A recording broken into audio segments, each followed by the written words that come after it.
Gracias, señora presidenta. Señor candidato a la presidencia del Gobierno, señor Sánchez, 2 horas de discurso.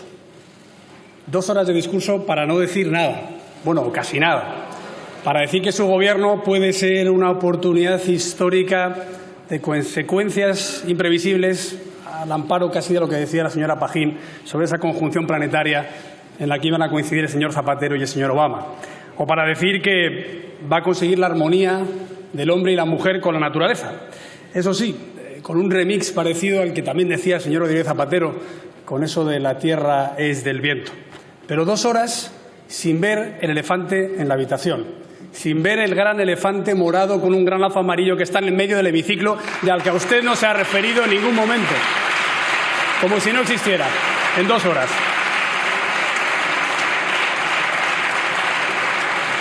No se ha referido usted ni a Podemos y no se ha referido tampoco a los socios independentistas. Es decir, mejor dicho, les ha despachado con una traca final, una especie de bises después de la verbena para ver si, aún así, conseguía su trato de favor. Mezclaba grandes éxitos con algunos temas autóctonos. Empezaba con la importancia de China, he tomado nota aquí, la solución pactada en Venezuela, qué mezquina equidistancia, la descomposición, o decía usted, la desamortización de la ley Mordaza, lo cual ya es un clásico, la radiotelevisión española, para ver si le hacía ojitos a su posible socio, que se ve que le gusta, e incluso el bienestar animal, por eso de sus confluencias. Rematando, por supuesto, con la habitual apelación a la guerra civil, 80 años después de haber dicho en esta Cámara que la transición española había sido ejemplar, lo cual no deja de ser, en cierto sentido, algo contradictorio. Pero cuando la orquesta ha dejado de sonar, no sabemos si ha conseguido sacar a bailar a su pareja o a lo mejor es que esa música era para el juego de las sillas. Por tanto, no sabemos si su pareja se ha quedado sin silla o si usted se ha quedado sin pareja de bailes. Pero claro,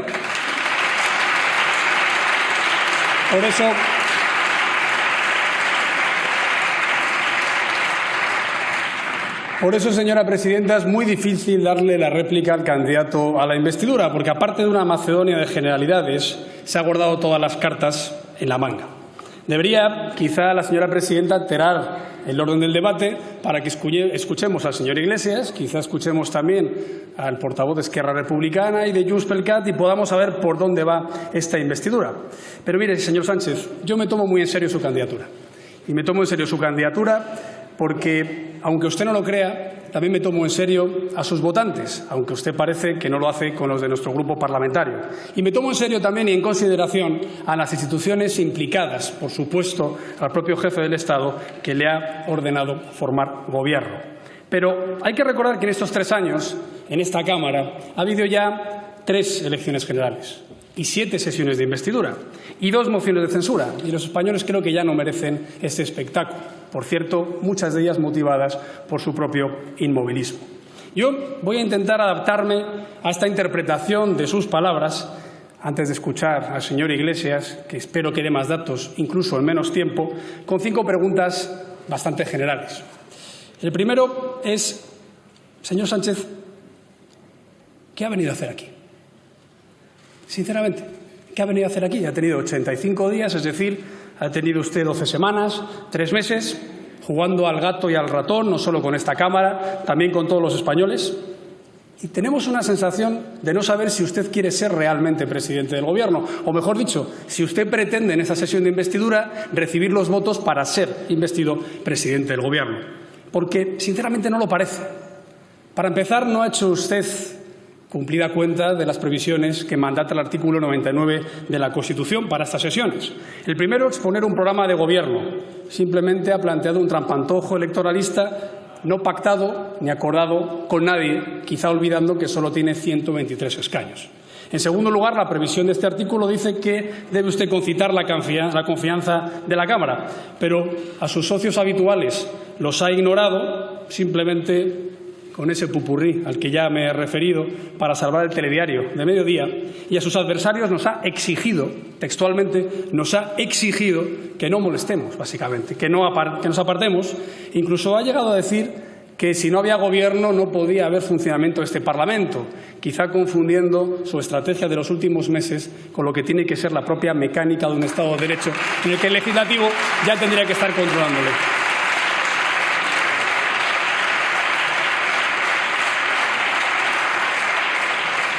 Señor Sánchez, esto es una sesión de investidura, no de impostura. Estaba usted en una tribuna, no en un pedestal. Es decir, usted no puede venir aquí a exigir todo a todos a cambio de nada. O mejor dicho, a perdonarnos la vida simplemente para que le alarguemos la suya. Como si tuviera usted una mayoría absoluta cuando tiene el resultado más exiguo que ningún otro candidato a una investidura haya traído a esta Cámara en la historia de la democracia. O sea que, según usted, sus adversarios nos tenemos que convertir en sus súbditos, con la amenaza, si no, de entregarse a los socios que le encumbraron en la presidencia del Gobierno y con los que ha pactado en el último mes en toda clase de ayuntamientos, diputaciones y comunidades autónomas. O incluso con la amenaza de mantener una parálisis institucional que usted ha creado perfectamente a la carta y la connivencia también de sus compañeros de partido que presiden estas instituciones. En definitiva, viene usted aquí a decir que le hagamos presidente por nuestro bien, o bueno, por el de la armonía de la naturaleza humana, me imagino también, como si este acto fuera un acto más de convalidación de uno de sus decretos, es decir, como si fuera la pedrea de la instrumentalización de las instituciones del Estado con la que usted ha marcado su trayectoria como presidente del Gobierno.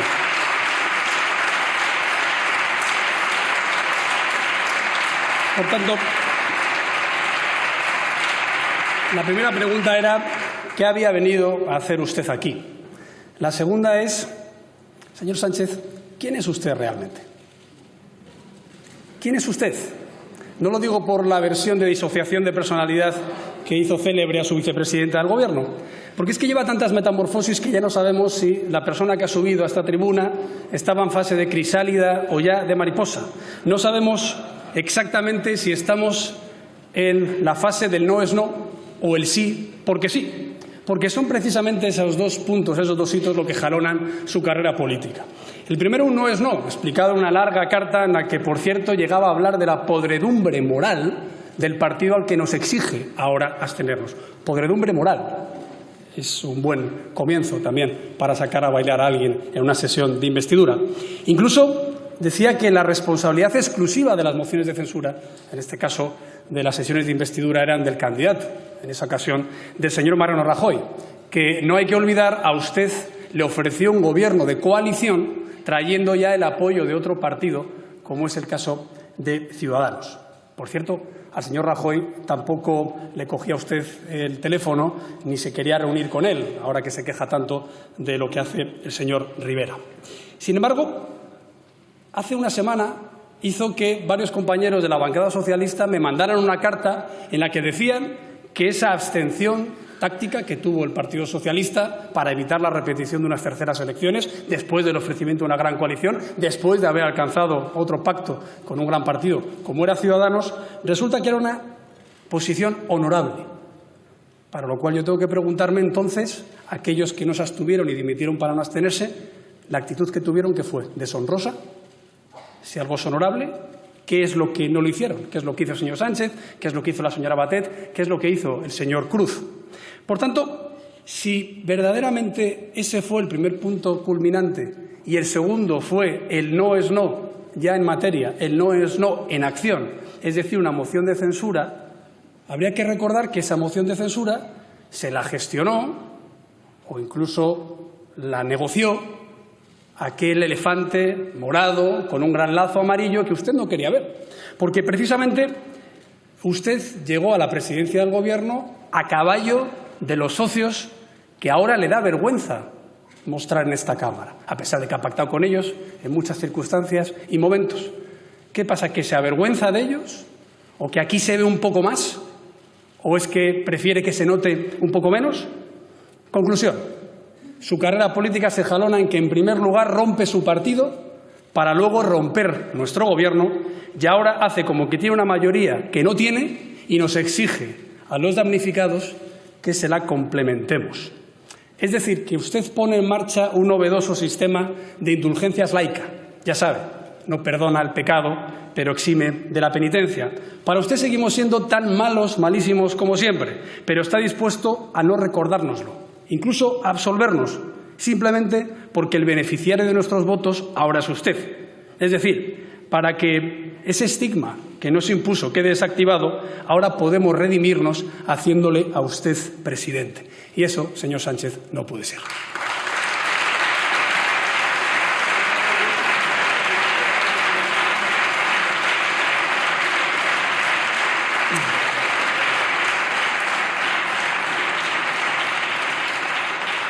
Me da la sensación de que ustedes han activado un campo de minas del que ya no saben cómo salir.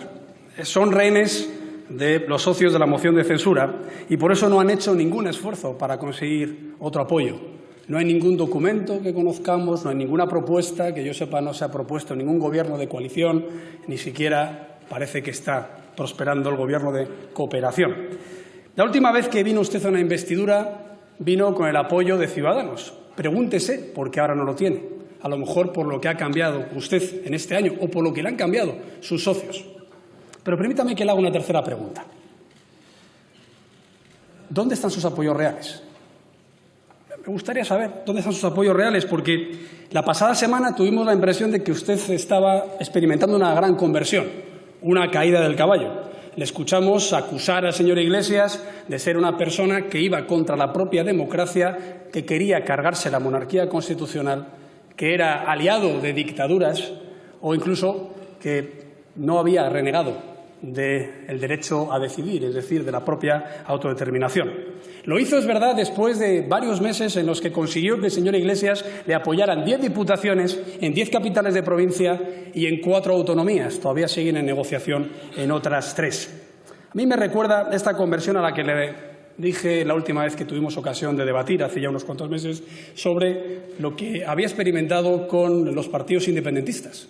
Y puse un ejemplo que era esa famosa secuencia de Casablanca en la que el inspector Renault dice qué escándalo, aquí se juega mientras le introducen las ganancias de haber jugado la noche anterior. Usted descubría entonces que los independentistas eran independentistas y querían la independencia. Y ahora ha descubierto que Podemos es un partido que no está a favor de las instituciones que usted ha recordado, la monarquía, o que ve un derecho a autodeterminación en Cataluña, o incluso que quiere que venga la República, lo cual va en contra completamente de la apelación con la que ha empezado su discurso de esta mañana a la transición y al régimen constitucional. Usted se cree el comodín de la baraja y puede haber resultado esa impresión en los medios de comunicación en los últimos 2 meses, pero tiene un problema. Y es que cuando acabe esta sesión tendrá demasiados acreedores a su puerta y no podrá cumplir con todos ellos. Con esta amalgama de radicales no se puede empastar el gran agujero de convivencia, legalidad y prosperidad que ellos están poniendo en riesgo. Y sabe que si cumple con ellos, rompe con España, pero si no lo hace, cada ley, cada presupuesto será para usted un calvario. En definitiva, con los radicales usted puede ser investido, pero no puede gobernar. Porque ellos piensan que esa España, esto es España, decía usted, a la que hacía referencia, es un amasijo artificial de entidades nacionales sin que esta nación sea por sí mismo uno propio. Quizás esa nación de naciones a las que el Partido Socialista hace referencia de vez en cuando. Permítame que le haga la penúltima pregunta. Señor Sánchez, ¿para hacer qué se presenta a esta investidura? Yo le he escuchado muy atentamente esos 6 bloques de futuro que plantea para España. El empleo y las pensiones, la revolución digital, la emergencia climática, la igualdad del hombre y la mujer, la lucha contra la desigualdad y los retos globales de la Unión Europea. Son cuestiones que hemos además tenido oportunidad de hablar en esas 6 horas largas que hemos tenido en las 4 reuniones en los últimos meses. Pero me da la sensación de que el mundo, que no se para, tal y como ha dicho, sin embargo, observa que el presidente de Gobierno en funciones de España sí ha estado parado. Es un buen voluntarismo, son unas buenas propuestas, pero no hay un programa concreto de Gobierno, ni mucho menos de investidura, que demuestre que usted tiene apoyos para poner esto en práctica. Pero, sobre todo, para afrontar los desafíos que usted no ha nombrado. Por ejemplo, el económico. Ha hablado, eso sí, de a luchar contra la desigualdad a través del Estado, el reforzamiento, y yo estoy de acuerdo. Yo me acuerdo de esas palabras de Bastiat, que decía que todo el mundo quiere al final vivir del Estado sin acordarse que el Estado acaba viviendo de todo el mundo. Sí, para que eso se pueda hacer, para que pueda haber redistribución, para que podamos combatir con la desigualdad, hay que recordar qué es lo que genera la desigualdad. Y la desigualdad la genera el desempleo. El desempleo, por cierto, en lo que el Partido Socialista sí es experto. El desempleo que hizo que en esos gobiernos que ahora el propio Rodríguez Zapatero reconoce que fueron muy lesivos para los intereses de España, o que el propio secretario de Estado de la Seguridad Social, Octavio Granado, dice que lo hicieron fatal, ese desempleo es el que ha generado, el que sigue todavía dejando bolsas de desigualdad en la nación española. Y hay luces de alarma que se encienden. Estamos viendo cómo en las últimas semanas, por ejemplo, la Comisión Europea ha planteado la necesidad de que España tenga que hacer un ajuste de 7.800 millones de euros. O, por ejemplo, que el ECOFIN, o el FMI, o la AIREF, o el Banco de España ya estén encendiendo las luces naranjas o rojas por la desaceleración que tiene España. Es verdad que se sigue creciendo, pero recuerde usted la frase de Delors. La economía es como una bicicleta. Usted puede seguir pedaleando y dejar de pedalear y la bicicleta puede avanzar. Pero si no reanuda el pedaleo, se acaba cayendo. Eso es lo que pasa con las reformas económicas. La inercia que usted tiene en el Partido Popular de las reformas macroeconómicas permiten que España siga creciendo, pero ya hay indicios de desaceleración muy graves. Por ejemplo, hemos visto cómo el pasado mes de junio fue el peor en materia de paro de los últimos 10 años. O tanto que hablamos de contratos indefinidos, han bajado un 10%. O, por ejemplo, cuando hablamos de la destrucción de empresas, han caído un 7%. O la cifra de negocios de la industria, otro 7%. O la inversión internacional, que ya solo es la cuarta parte de la que era antes de que usted llegara a la presidencia del Gobierno. Parece que si usted intenta trazar un pacto de investidura con Podemos, quiere decir que, tal y como dijo la ministra de Hacienda, es el presupuesto que alcanzó con Podemos lo que traería a esta Cámara. Un presupuesto que lo que hace, tanto que hablaba de revolución digital, es establecer una tasa a las tecnológicas, una gran idea cuando hay una deslocalización de grandes empresas por el Brexit, del que tampoco ha hablado, por cierto.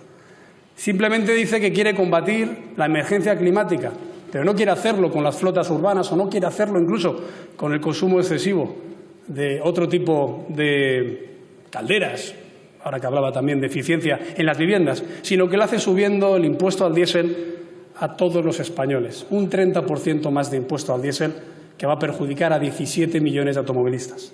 O, por ejemplo, hablaba usted de que hacía falta ser competitivo en la educación, cierto es, pero no hablaba de que la educación también tiene que ser una política de Estado global, con esa EVAU, esa evaluación a nivel nacional que ha propuesto, por ejemplo, el Grupo Popular, para que no haya diferenciación en todas las comunidades autónomas.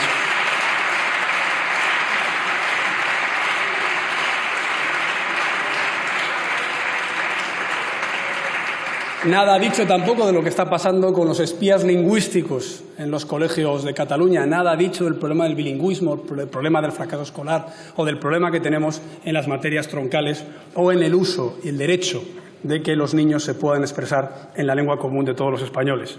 Habla usted también de seguridad, no solo de inmigración. Parece ya olvidar todas sus promesas en materia de quitar las concertinas, acabar con las devoluciones en caliente, en su caso las hacían incluso en frío. Pero nada ha dicho de si van a cumplir con la equiparación salarial de las fuerzas y cuerpos de seguridad del Estado que dejó aprobada el Partido Popular.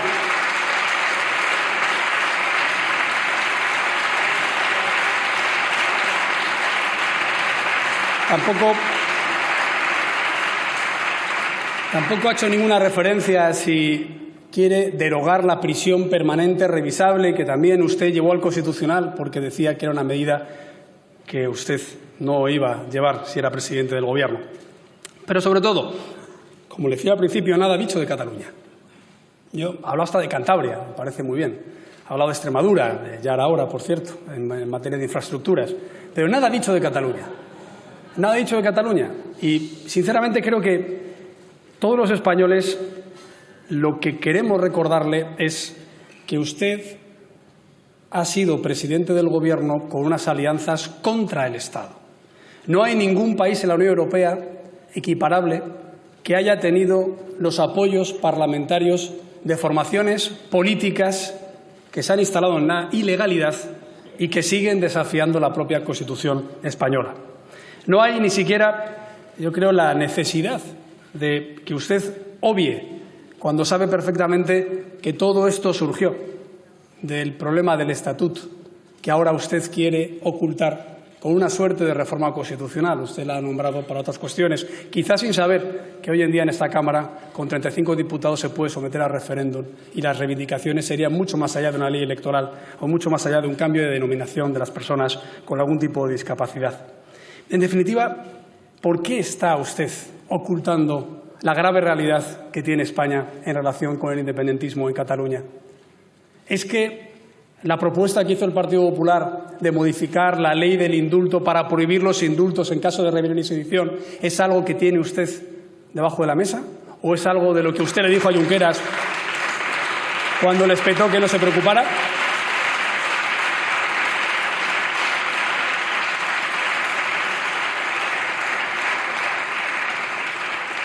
¿Le parece a usted que incomoda sus negociaciones en esta semana el hecho de que hayamos propuesto que hay que prohibir por ley la convocatoria ilegal de referéndum tal y como estaba en el Código Penal antes de que el Partido Socialista viniera a cambiarlo, también al dictado de los socios de la investidura del 2008? ¿A usted le preocupa que estemos diciendo que los Mossos de Escuadra no pueden tener órdenes ilegales, que no puede haber escraches a jueces, que los jueces y fiscales tienen que tener también su protección y una remuneración acorde con la peligrosidad que, por desgracia, ahora mismo están sufriendo en Cataluña? ¿Le preocupa que hayamos propuesto la modificación de la euroorden en las instituciones comunitarias para que sea automática la entrega por delitos de rebelión y sedición de aquellos que están fugados y viviendo a costa del erario público en un Consejo de la República, mientras sus ministros dicen que simplemente o la violencia fue admisible en el 1 de octubre o tiene que haber indultos o no tienen que estar en la cárcel, a la que usted, por cierto, ha acercado como presidente del Gobierno en Cataluña? ¿O es que usted ahora reniega de que su futuro socio, Pablo Iglesias, fuera a negociar los presupuestos en la cárcel de Lledoners? ¿Por qué no ha dicho absolutamente nada de los que son sus socios y de aquellos a los que, una vez más, en una metamorfosis sorprendente, ya no solo no defiende, sino que además les deja ejercer cierto blanqueamiento? Porque sus socios no solo son los socios independentistas de Cataluña. Sus socios en Navarra, para configurar la mesa del Parlamento Foral, también han sido la abstención de Bildu.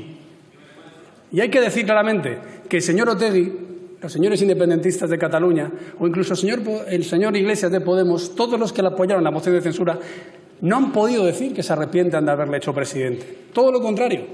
Hasta el señor Otegi se ha ido a Televisión Española para ser blanqueado y ha dicho posteriormente que desea que usted vuelva a gobernar, porque es el mejor gobierno del Estado, tal y como le ha dicho.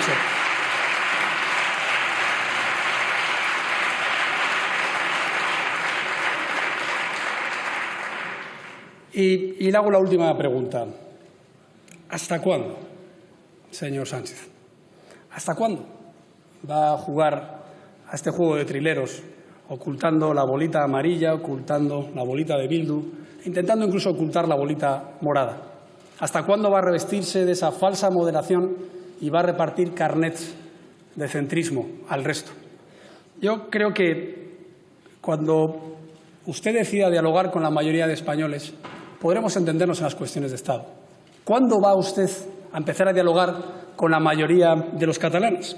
¿O es el diálogo el premio que reserva solo a los desleales? ¿Cuándo la moderación ha roto el principio de legalidad en España? ¿O cuándo el centrismo tiene que oponerse a la igualdad de todos los ciudadanos? ¿Simplemente usted tilda de moderado a aquellos que atacan la Constitución y la ley?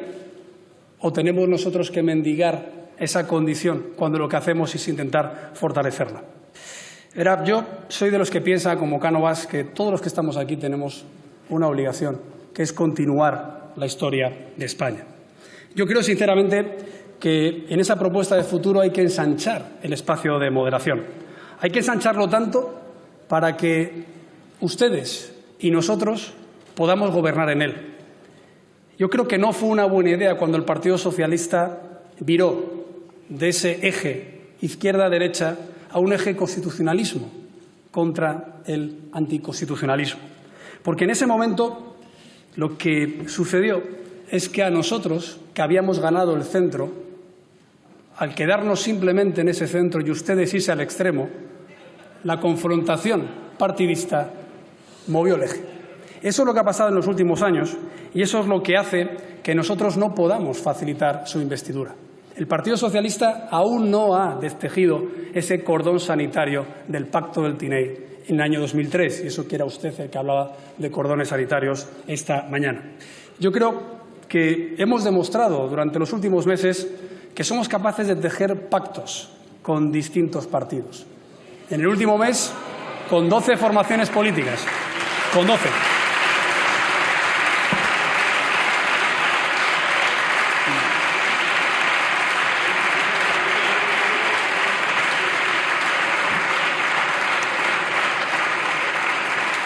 Con 12 formaciones políticas durante los acuerdos municipales, provinciales y autonómicos. Y, sobre todo, en ningún momento hemos dejado de tender la mano a los pactos de Estado. Lo hicimos el año pasado, en la primera reunión que yo tuve como presidente del Partido Popular con usted como presidente del Gobierno. Ofrecimos nuestro acuerdo en los 5 pactos de Estado que usted planteaba, recuerde, en infraestructuras, en defensa, en justicia, en cuestiones relacionadas con la violencia de género para cumplir con el pacto ya establecido y en cuestiones relativas también a la política de infraestructuras. Luego también le ofrecimos nuestro apoyo para los presupuestos generales del Estado. Le dijimos que estaríamos dispuestos a aprobar unas cuentas públicas que bajaran impuestos, que amortizaran deuda y que cumplieran con el déficit público. También ofrecimos nuestro apoyo para aplicar el artículo 155 en Cataluña, o al menos las leyes ya en vigor subsidiarias, la Ley de Acción Exterior, la Ley de Seguridad Nacional, la Ley relativa a la inspección educativa o también para intentar limitar la propaganda en la televisión pública. Este año le hemos ofrecido también un pacto en Navarra, la posibilidad de no dejar que los proetarras, que los abertzales, que aquellos herederos de Batasuna tuvieran ninguna responsabilidad por acción o omisión en el gobierno de una autonomía tan importante como Navarra, y mucho menos que desde el País Vasco se optara a cierto anexionismo que, por supuesto, iba contra la Constitución. También le hemos ofrecido recientemente otros 3 pactos de Estado, pacto educativo, un pacto por el agua en un peor momento también de sequía y un pacto para estudiar una ley electoral que pudiera desbloquear estos procesos, sí, pero que también pudiera hacerlo a nivel municipal o autonómico. Respecto a esos pactos no hemos tenido ninguna noticia. Bueno, el año pasado la tuvimos, los presupuestos presentados con Podemos y luego, posteriormente, la declaración de Pedralbes. Por cierto, señor Sánchez, esa declaración está congelada, está aparcada, está olvidada, porque el señor Torra dijo la semana pasada en La Vanguardia que usted y él habían acordado en su despacho que había que resolver un conflicto político con mecanismos políticos. Y me gustaría saber exactamente si usted es lo que dice al señor Torra en el despacho y posteriormente vuelve a mutar en campaña electoral para ocultarlo. Por eso, señor.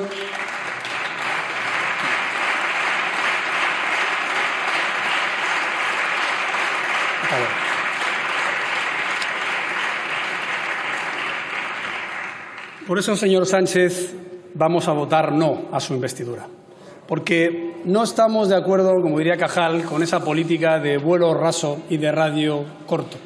Porque no estamos de acuerdo en que venga usted aquí a ocultar sus negociaciones con otras formaciones políticas y porque, por supuesto, no estamos conformes con que intente hacer responsables a su oposición y a la alternativa que España tiene a su mal gobierno porque usted no llega a un acuerdo o no quiera hacerlo público.